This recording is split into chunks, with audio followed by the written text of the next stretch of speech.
खंगे तो हंजा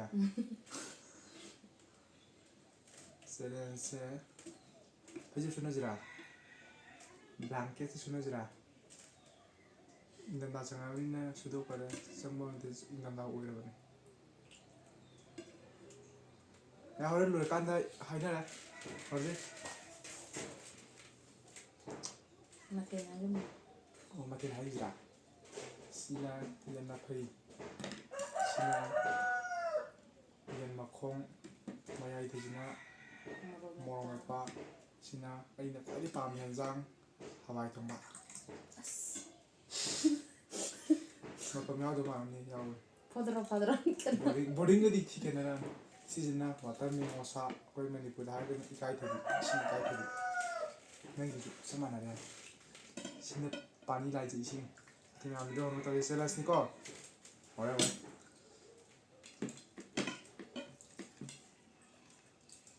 azra kecaran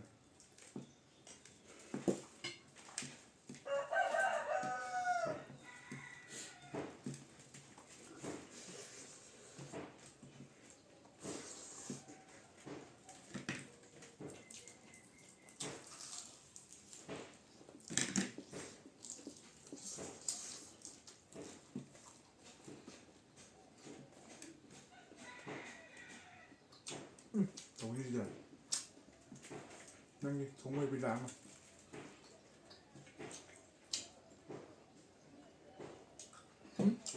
Sisa kan calu mana? Si bulap sit nan biro saju sakso. Enggak. Kena sih sendiri ada dua canggih. Kalau kau ini kan, ini kan terbiasa, ini kan terbiasa.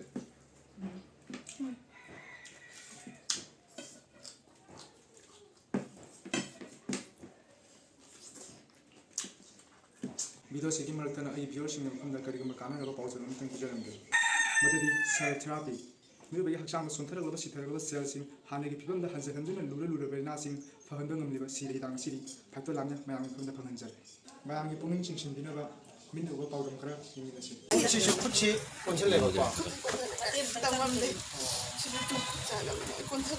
Parakani, mati ang tangcalo ni ma.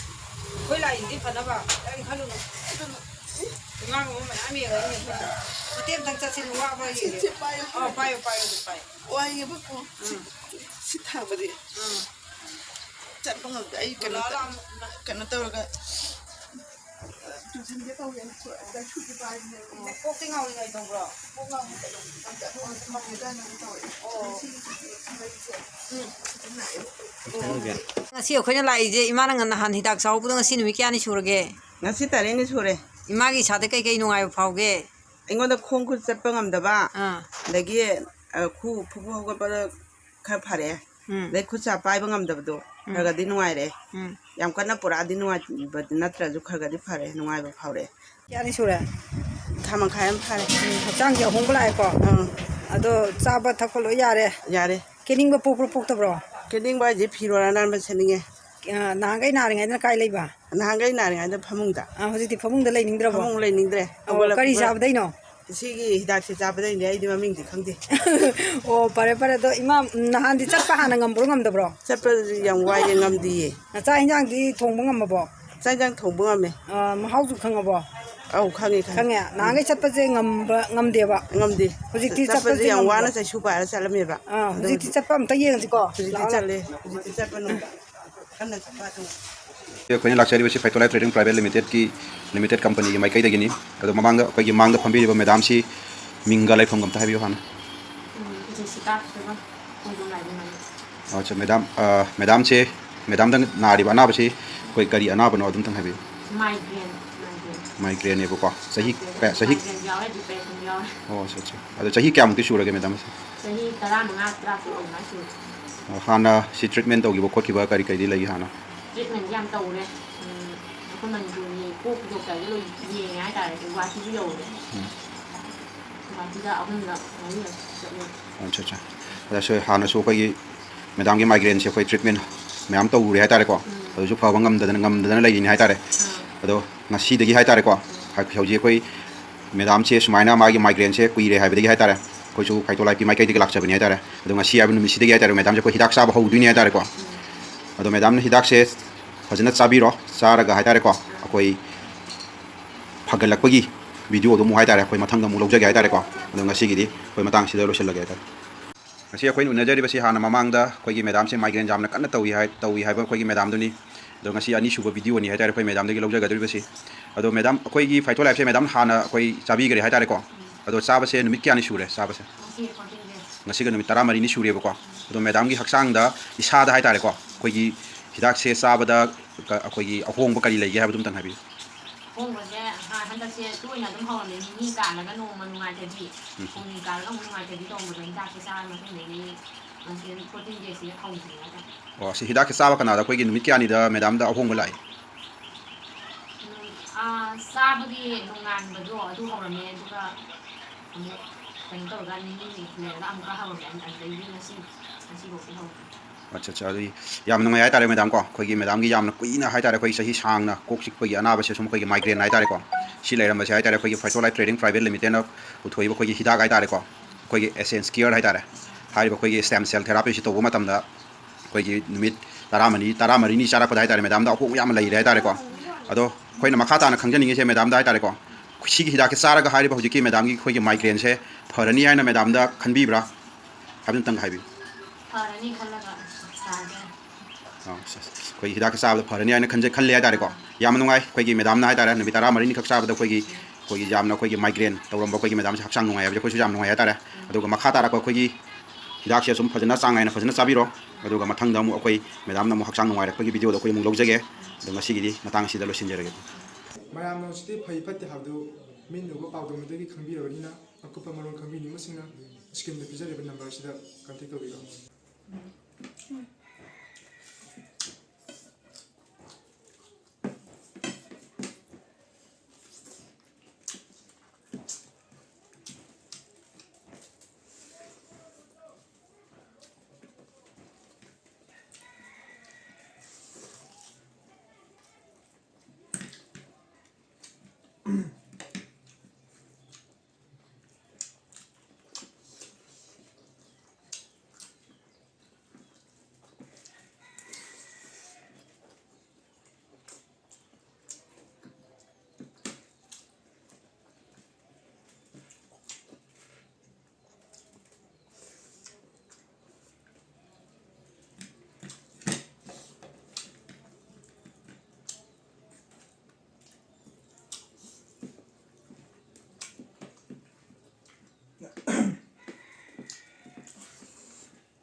ꯈꯔ ꯇꯣꯏ ꯁꯥꯟꯅꯖꯦ ꯋꯥꯏꯕ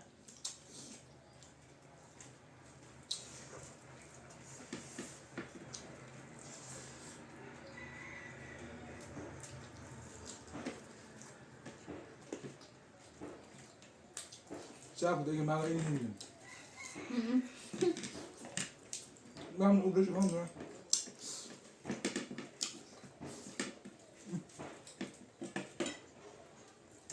시리 그냥 이거 주제. 너네 비니 뭐 하러 돼? 다 잘랐어.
딱 그럼 떼고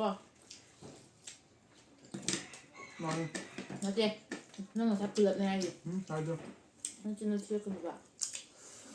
짝답을 싸우자. 야봐. 딱 너무 빼. 너 나한테 비하는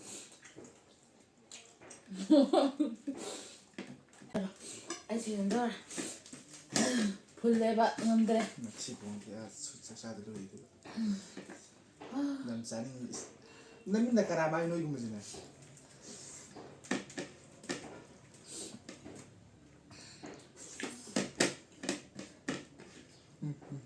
짝 합디더라. 나가지 짝지야. 매한테 리밀리마다 이제 하와이 동거이 dim 야이가.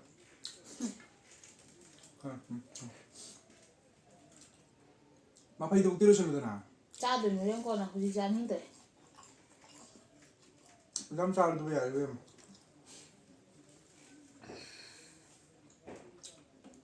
하우디네 봐. 놈들 막 향이 안 먹잖아.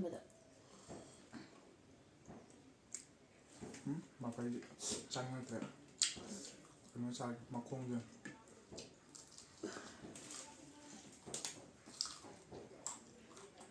차로 지금. 차로. 너 이까지 잘 설레야 돼. 뭐 했다고? 짝도 간 가지 비자려.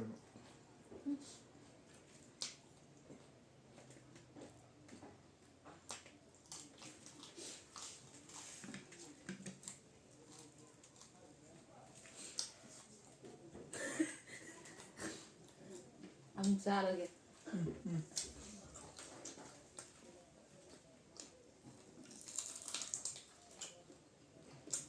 거의 또 자녀.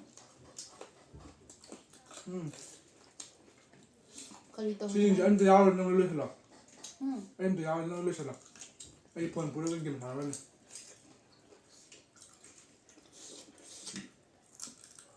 저기 와봐. 뭐라?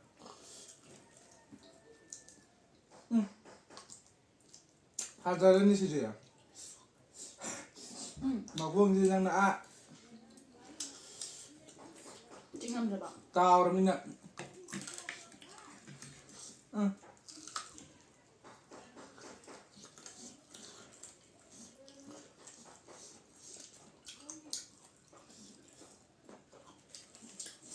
그래 옛날에 짜도